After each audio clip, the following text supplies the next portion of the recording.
I want to share with you 3 important things that you need to consider in order to change your finances and hopefully get to achieve the dreams that you want to achieve. Now, in doing this particular video, I spent time looking at different books and videos and tutorials and things like that.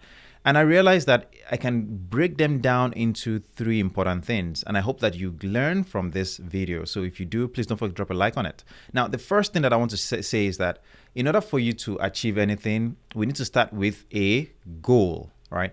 They always say that in order for you to achieve whether it's a milestone in your life, to do something great, you need to have a goal in mind. You have to think about it as a journey. And that means that if you don't know what the destination looks like, how would you know how to get there? Or how would you know the necessary things you can do that can help you get to that destination? And that is why having a goal is so important. You don't set out on a journey without knowing your destination. If you are thinking of ways to improve your finances, make more money, save better, invest better, those things require you to set some goals. Now, you don't necessarily have to set a goal to say, oh, I want to have $1 million. Because sometimes when you set goals, which don't get me wrong, it's good to set ambitious goals that would actually scare you, right? But it's also good to be very realistic so that you don't feel like a failure when you don't achieve that goal. So instead of setting a goal of say $1 million, right, or $10 million or $100 million, why don't you set a goal that is easily achievable? Start with the small steps, right? Because they always say that you don't run, or right, you cannot run without crawling. You cannot jump without making sure that you have the right tools, otherwise you're going to fall flat.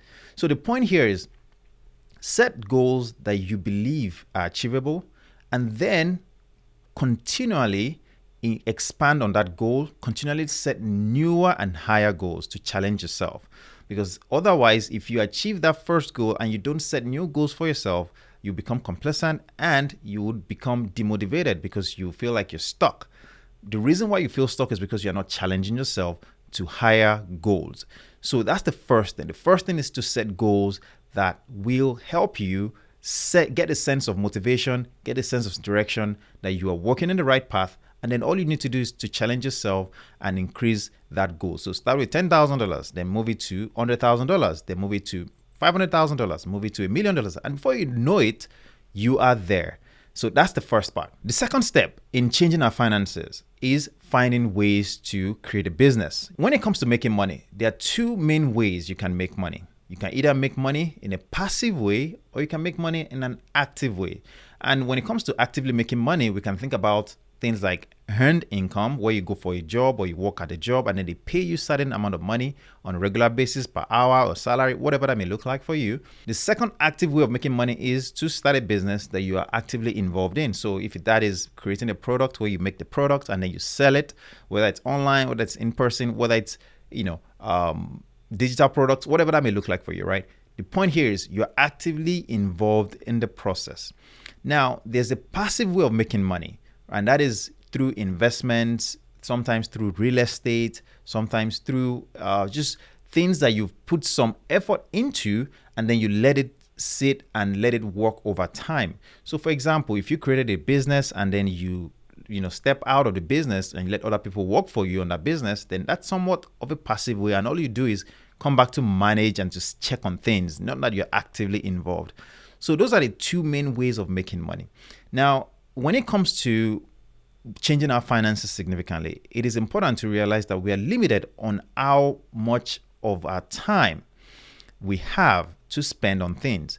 If you think about the times you're working at a job, you are limited to the number of hours you can work. And then even if you can go the extra mile, maybe instead of doing 40 hours, you can do extra time and overtime and all those things, right? You're still limited because you still need to get rest, you need to sleep, you need to just recover.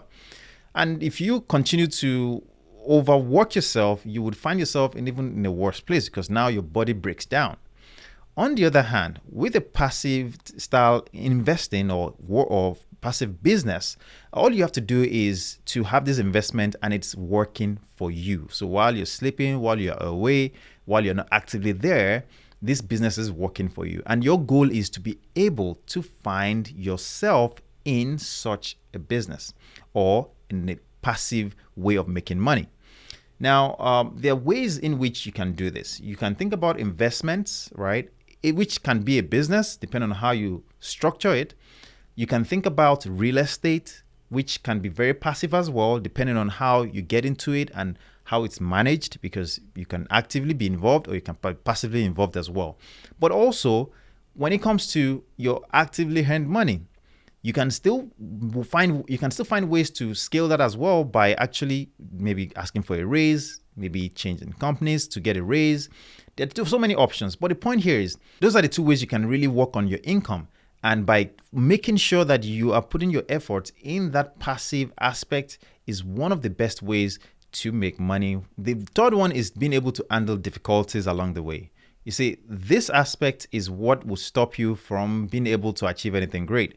If you do not find a way to become resilient and be able to handle those difficult challenges and situations that may come up in your life, you would realize that you'll be distracted in the process. Whether you start a business and the business is struggling, next thing you do is you want to stop it and quit and move to the next thing, right? Instead of doing that, why don't you find ways to maybe improve the business, maybe find ways to get help, maybe find people that can help you to get the business back online. And if you need to maybe get more training, if you need to learn new things, and this is where personal development comes in, right? Whether reading books, whether taking courses, whether joining masterminds, things like that can definitely help you to improve your ability to figure out what is wrong with a business or with a phase of your life. This really helps in any aspect. But the point here is being resilient is very important in order for you to be able to achieve anything significant. Otherwise, you would always be distracted. You would always chase the shiny object. You would always change course because one direction isn't going well. The next thing you change to a totally new direction, and then you start all over. You're starting all over again. And what that means is that you continually start over. And guess what? You never get to the peak of any of these ventures that you are trying.